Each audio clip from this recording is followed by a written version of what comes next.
할렐루야. 하나님을 찬양합니다. 복된 주일날 우리 복된교회 복음성교회에도 예배를 하나님께 드리고 반갑게 영상 앞에서 여러분 앞에 면대하고 있습니다. 주 하나님의 사랑이 섬기시는 교회와 가정이 은총이 평온함이 충만하게 되시기를 우리 구세주 예수 이름 받들어 함께 축원을 드립니다. 호세아서 3장 4절에서 5절 말씀을 봉독한 다음에 피차간의 은혜 받기 위해서 하나님 은혜 가운데 봉독의 이후에 말씀에 의거해서 대화를 나누도록 하겠습니다.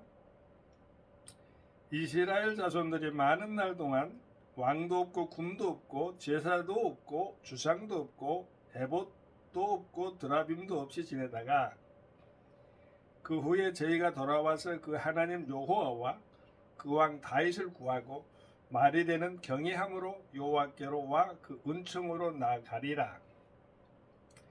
어느 학자가 이런 좋은 말씀을 써놨어요. 3장에서 5장에 걸쳐 있는 것이지만은 그 안에 내용들이 우리가 대화 중에 기저를 깐다 하잖아요.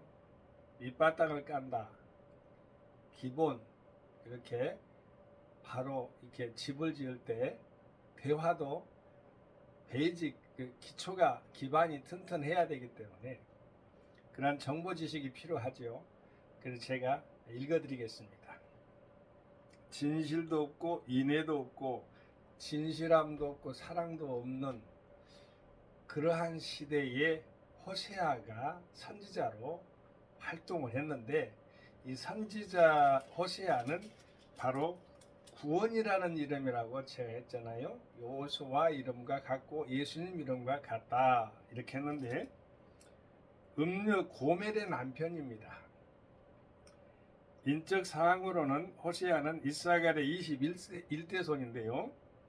부에리의 아들 아내 고멜과의 사이에 이남 1년을 두었습니다. 직업은 선지자입니다. 시대적인 배경은 당연히 북왕국 이스라엘의 멸망 전후의 시기 주전 755년에서 710년경에 걸쳐서 사역을 한 그러한 사역자입니다. 주목할 점으로는 가정을 버리고 다른 남자와 노란한 아내를 용서하고 받아들이는 그러한 입장에서 하나님 말씀을 선포한 그러한 사랑의 선지자이기도 합니다. 구원의 선지자이기도 하죠. 호세아는 그 자체가 구원이라는 이름이기 때문에 진실도 없고 인애도 없고 그러한 시대에 어떻게 호세아가 활동했느냐에 대해서 본 학자가 이렇게 아름답게 써놨어요. 음란한 아내 고멜에 대한 호세아의 사랑은 긍휼과 간용으로 나타난다. 이 사랑은 우리에 대한 하나님의 사랑을 예시해 주는 것이다. 이스라엘에 대한 호세아의 첫 번째 설교는 백성의 죄를 지적으로 지적하는 것으로 시작한다. 거룩하신 하나님은 자기 백성에게 그 성결함을 요구하셨지만 그들은 하나님의 뜻과 동떨어진 삶을 살았다. 호세아서 4장 1절에서 10절의 말씀, 이스라엘의 타락상은 우상 숭배와 음란으로 대표된다. 고대 근동 지역의 우상 숭배 의식에는 실제로 혼음과 매음이 동반되었는데 그들은 이것을 당연하게 생각을 했다고 합니다. 호세아서 4장 11절에서 19절 말씀에 나와 있습니다. 호세아는 지도자들의 잘못을 책망한 다음에 옛적 세력의 확장으로 인해 교만해진 이스라엘이 몰락하고 뒤이어 유다도 몰락할 것을 예언한다. 북이스라엘이 722년에 망하고 587년, 586년 그 어간 사이에 남유다도 망하잖아요. 그건 오랜 시간 한 200년 사이에 오락가락 하는데요. 그 어간에 이렇게 걸쳐 있다 그 말입니다. 두 나라 다 망합니다. 자, 유다도 몰락할 것을 예언한다. 이미 드러난 죄악상은 돌이킬 수 없는 지경에까지 이르렀다. 그래서 호세아는 하나님의 심판을 도저히 피할 수 없다고 강경하게 선언한다. 특히 심판을 좀과 썩이는 것으로 묘사했는데 이는 이스라엘과 유다를 그와 같이 서서히 눈에 띄지 않게 서서히 파멸시키겠다는 하나님의 결단을 보여준다. 좀과 썩이는 것, 서서히 썩게 만드는 것을 갖다가 현상적으로 드러나게도 보여주시는 하나님이라 이 말이에요. 죄악이 그렇게 무서워요. 처음부터 끊어버려야 돼요. 제가 아까 호세아서 3장 1절에서 5장 15절 말씀 오늘 아까 그 내용상에 있어서 정보 지식에 대해서 지금 말씀을 한 것이에요. 오늘 본문 말씀에는 이스라엘 자손들이 많은 날 동안 왕도 없었다. 그래서 제가 세 가지를 제가 뽑아봤어요. 의식 주로 한번 나눠봤습니다. 우리가 집 테두리가 있잖아요. 그리고 그 안에 군사들이 있고 지키고 방어망이 있고 그런 것은 여기 첫 번째 왕과 군사로 한번 생각해 봤어요.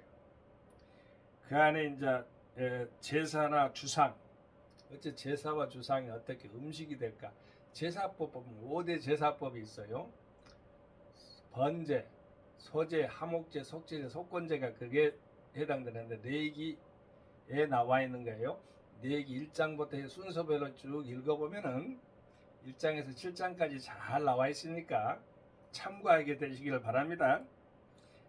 제사, 주상, 이거는 신성한 돌이라고 이렇게 돌기둥이라고 나왔는데 스퀘어드 필러로 이렇게 나왔는데 스퀘어드 필러인데 바로 주상이라고 나왔어요.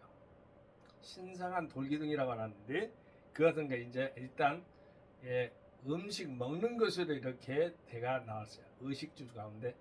그 다음에 주는 했고 식도 했죠. 그 다음에 옷이 나와야겠다네. 에봇은 옷이에요. 제사장의 겉옷이에요. 그 위에 흉패가 있고 우림이 있고 우림과 둠밈은 그 안에 있는 흉패는 12보석에 박혀 있죠. 이 가슴에 딱 이렇게 박혀 있어요. 이 겉옷이에요. 이렇게 에봇이라는 것은. 그래서 에봇은 그 흉패에 이렇게 받친 옷이라고 볼 수도 있어요. 제사장의 옷인데 그 위에 이제 흰 옷이 있고 그 밑에 이제 석류로 방울이 들려서 딸랑딸랑 소리가 나고 우리가 크리스찬들은 빛과 소금의 역할도 하지만은 세상에 그리스도의 향기 아름다운 음악을 울려줄 수 있는 살아있는 그러한 생명체로서의 소리를 들려줄 수 아는 사람들이 된다 해서 대제사장은 참으로 이게 복장이 참 구조가 잘 갖춰졌어요. 여호와께 성결 거룩한 그런 모습에 있어서 모자도요 다 거룩한 하나님의 성결을 드러내는 그런 것으로 해서 모자가 딱 제사장의 모자가 딱 있고요. 여기가 이제 우리 여기가 바로 견대라고 하는데 견대는 12보석이 박혀져 있어요. 여섯 해가지고 그 군대에 보면은 저도 내무반장을 했었는데 견장을 타면 이게 파란 것으로 딱 찾아요. 참 의젓하고 멋있어요. 그 다음에 이제 여기다가 위에 있는 흉패가 있고 그 안에 우림과 둠밈 있고 그 이제 그 받침옷이 바로 에봇이고 흰옷 입고 겉옷 입고 흰옷 입고 다 이런 모습들이 다 제사장의 긴 통옷으로 겹쳐 있는 것. 우리 주 예수 그리스도 대제사장을 생각하게 만드는데 이렇게 우리를 위해서 대제사장도 법이 있어요. 만드는 법. 대제사장법은 성막에 나와 있는 건데 우리를 위해서 하나님은 이렇게 에봇이라는 것을 이렇게 등장을 오늘 본문 말씀은 등장을 시켰는데 에봇은 대제사장과 해당되는 것이니까 옷에 관계된 건데 바로 여기서 보면은 어떠한 신적인 그 점술이나 이런 것을 통해서 기중합ok을 할 때도 사용됐다고 그런 일화가 있어요. 에봇이나 드라빔. 이 드라빔이 또 이제 읽어봐야 될 부분이 있는데 제가 항상 참고로 하는 것이 책이 있는데요. 성경 여기 보면은 성경 낱말 사전이라고 여기는 성도 출판사에 나와 있어요. 페이지 수는 219페이지에 나와 있는데 제가 읽어드릴게요. 드라빔 창세기 31장 19절에 있는 말씀이에요. 있는 내용이 있는 것도 거기 들어있다는 거죠. 예, 드라빔이란 건 뭐냐? 사람의 모양으로 된 가정신으로 섬겼다. 그 크기가 작아서 도둑 맞기도 하였답니다. 그것을 그것을 둠으로 행운이 깃들 것으로 믿었다. 그것만 가지고 있으면 이게 사람 모양으로 생기는 그런 그 사람 모양은 그러니까 가정신을 둠으로 말미암아 행운이 깃들 것으로 믿었다는 거죠.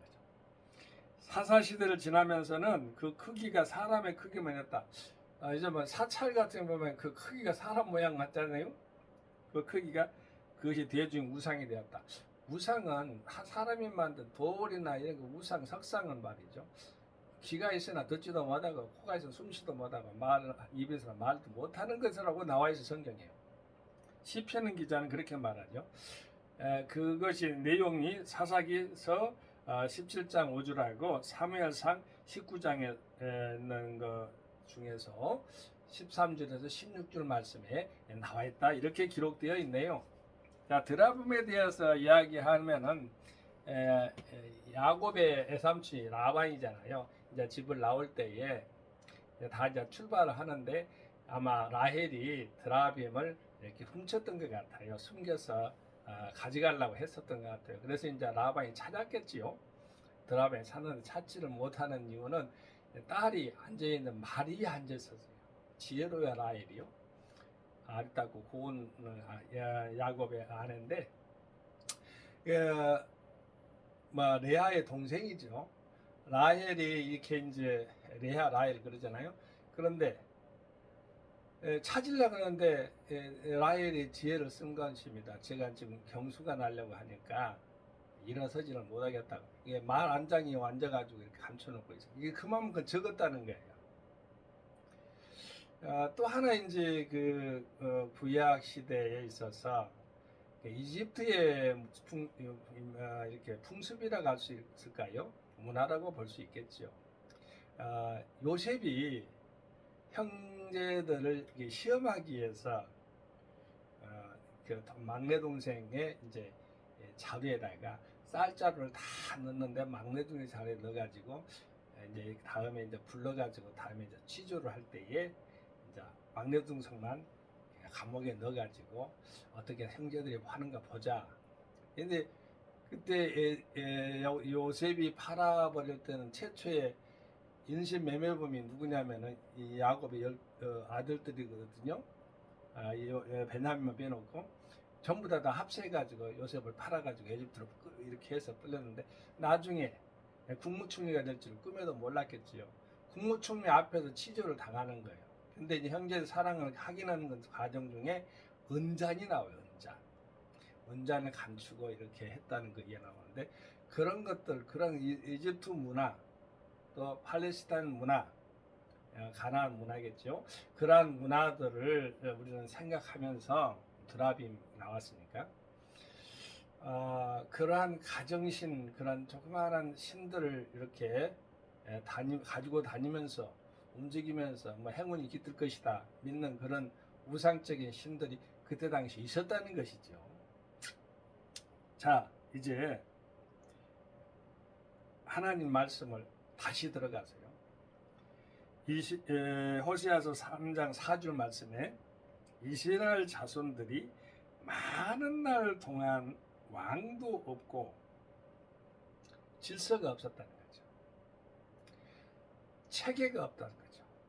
집안에 보면은요, 여러분 남자 여자를 갖다가 예전에는 남존여비라고 해가지고 무슨 아주 여성들을 하대하기도 하고 종부리기도 하고 아주 못된 건데 우리 기독교가 그거를 다 협파하고 깨뜨린 거예요. 기독교 문화가 들어와서 평등 사상을 세운 거죠. 그거는 역사적으로 우리 조선시대에 이어서 계속 알고 있으니까. 근데 가정에서 남녀 뭘 떠나서 가정의 가장 중심되는 것이 뭔가, 가장 중요하게 여기는 것이 뭔가. 근데 여호수아는 가나안의 정복자잖아요. 모세 후계자인. 나와 내 집은 여호와만을 섬기겠노라 이렇게 고백을 합니다. 그것이 바로 여호수아의 왕이에요. 우리의 왕이 누구예요? 우리 주 예수 그리스도죠. 예수 그리스도를 믿는 우리는 행복합니다. 그때는 왕도 없었다는 것이에요. 메시아도 없었고 질서도 없었고 체계도 없었고 행정도 없었고, 뭐 행정이 없으니 문화 모든 사회적인 모든 체계들이 없었겠죠. 한마디로 말하면 무질서한 시대에 호세아가 지금 중앙에 딱 서 있습니다. 뭘 들고요? 하나님 말씀을 들고요. 군도 없었다. 아까 예각을 말했어요. 제가 왕과 군사는 집에 관계된 것이라면 방패막이 되잖아요. 군사는 칼도 창도 들었지만 방패도 들었잖아요. 그래서 우리를 애적으로서 막아도 주고 공격도 당할 수 있으면 찔러서 물질러도 주고. 그런데 우리는 군사라고, 크리스찬들은 군사, 주 예수 그리스도가 대장되는데 우리는 주 예수 그리스도의 종들이죠. 따르는 군사, 예수 그리스도를 가면은 그 길이 형통한 길이에요. 장애물이 없는 길이에요. 하나님 아버지 사랑 가운데서요, 형통한 길을 걸어가는 종과 여러분은 복이 있는 줄로 믿습니다. 여기 제사도 없다고 그랬는데, 제사는 하나님과의 교제를 말해요. 하나님 사랑, 이웃 사랑인데 하나님 아버지 말씀을 알아야 교제를 하죠. 말씀이 없어요. 엘리 제사장 시대는 말씀이 희귀했다고 해서 말씀이 그냥 없으니까 희귀한 거예요. 지금은 하나님 말씀을 여러분 항상 마음판에 새기고 삽니까? 하나님 말씀을 마음판에 중심에 섬기면서 말씀대로 살아갑니까? 종과 여러분이 그러한 삶을 삽니까? 다시 한번 자문자답을 해볼 필요가 있습니다. 그래, 제사도 없던, 제사에는 뭐가 필요해? 우리 현대판으로는 예배입니다만은 구약시대는 제사라겠습니까? 제사는 애물이 필요하지요. 애물은 양과 소와 또 비둘기, 그 말은 필요했었습니까? 근데 말이 등장하지는 않아요. 제물에 있어서. 암소, 숫소 이것은 등장해도요, 염소까지도 등장해요.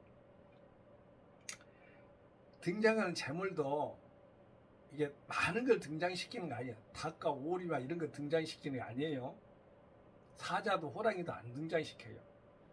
그 등장시키는 것은 숫소, 그 다음에 양, 염소, 그 다음에 그런 비둘기 이런 것들을 통해서 대표격의 상징성을 드러내는 건데 반드시 죽어야 됩니다.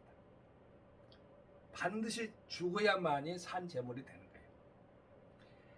주상도 없고, 아까 주상은 말한 거룩한, 여기에 나왔죠, 신성한 돌기둥이라고 했는데, 신성한 돌기둥은 차라리 그때 당시에 없으면 더 낫지요. 근데 신성한 돌기둥도 없었다는 것은 얼마나 마음에 있어서 의지 가지차가 없다는 걸 말한 걸 아니겠어요?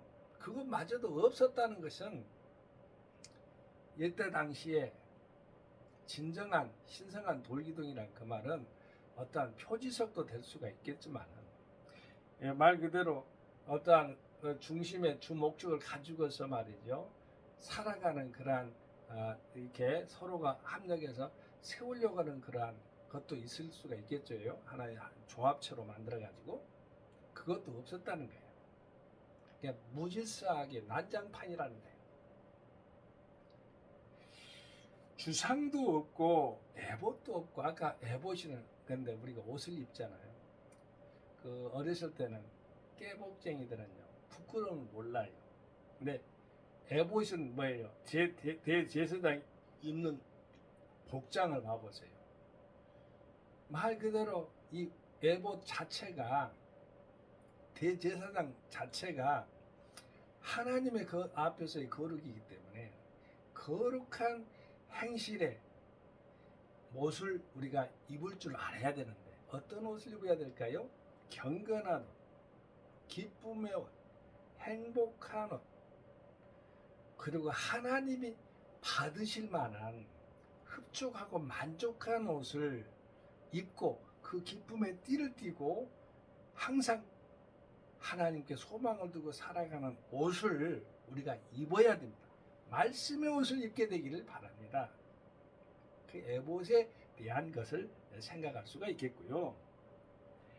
마지막으로 드라빔은 우리가 하나님 은혜 가운데 예수 외에는 우리가 의지할 것이 없어요. 우리가 행운의 신을 갖다가 누구를 갖다가 지방에 세상에 어떤 것들을 갖다가 찾아본다 해도 찾을 수가 없어요. 오직 예수 외에는 우리의 모든 삶의 문제를 풀 수가 없어요. 주 예수 안에서 모든 문제가 풀어진다는 것을 알고 우리 마음속에 있는 드라빔이 예수 그리스도의 이름으로 된 소망의 그러한 믿음의 구원의 그러한 하나님의 그러한 성령의 인도함 받는 그러한 하나님의 신을 모시는 그러한 자소, 마음의 심령의 자소, 그렇게 되기를 바랍니다. 자소라는 그 말은 여기 앉을 수 있는 성소를 말하는 거예요. 우리 하나님이 우리를 성전 삼고 계시잖아요. 주 예수를 믿는 사람에게는 그것이 다 가능한 것입니다. 이제 이렇게 주상도 없고 왕도 없고 군도 없고 제사도 없고 드라빔도 없는 그러한 시대에 하나님은 소망의 메시지를 주십니다. 그 후에 저희가 돌아와서 그 하나님 여호와와 그 왕 다윗을 구하고 말이라는 경외함으로 여호와께로 와 그 은총으로 나아가리라. 하나님을 경외하는 것이 지혜와 지식의 근본인데 여기서 다윗을 찾고 있습니다. 다윗은 구약에 어찌 보면 구약 예수 그리스도의 모형인데 다윗은 메시아형의 그러한 구약의 상징성이에요. 다윗 시대에 그 이스라엘 국토가 많이 확장이 됐어요. 그래서 이스라엘 국기를 딱 보면은요, 이렇게 보면은 별표가 있는데 그게 다윗별이라고 그래요. 이스라엘 사람들이 가장 존경하는 인물이 누구냐 하면 다윗이라고 합니다. 그 다음에 모세는 오경이고 다윗은 정치적인. 그 다윗은 하나님을 얼마나 사랑했습니까? 그래서 하나님과 합한 자라는 이름을 가졌죠. 하나님의 은총을 받은 자는 하나님과 합해야 되는 것이에요. 여기 보면 여호와께로 와 그 은총으로 나아가리라. 회복의 말씀입니다. 군도 없고 왕도 없고 에봇도 없고 드라빔도 없고 제사도 없고 주상도 없어도 돼요. 오직 주 하나님 메시아 주 예수 그리스도, 여기 다윗의 예표로 나옵니다만 예수 그리스도만 있으면 되는 것이에요. 종가 여러분이 섬기는 교회와 가정이 오늘 본문 말씀이 모두 다 임해서 하나님께 큰 영광 돌리는 한 주간 되시길 예수 그리스도 이름 받들어 함께 축원을 드립니다. 할렐루야. 성교 샬롬. 아멘. 감사합니다.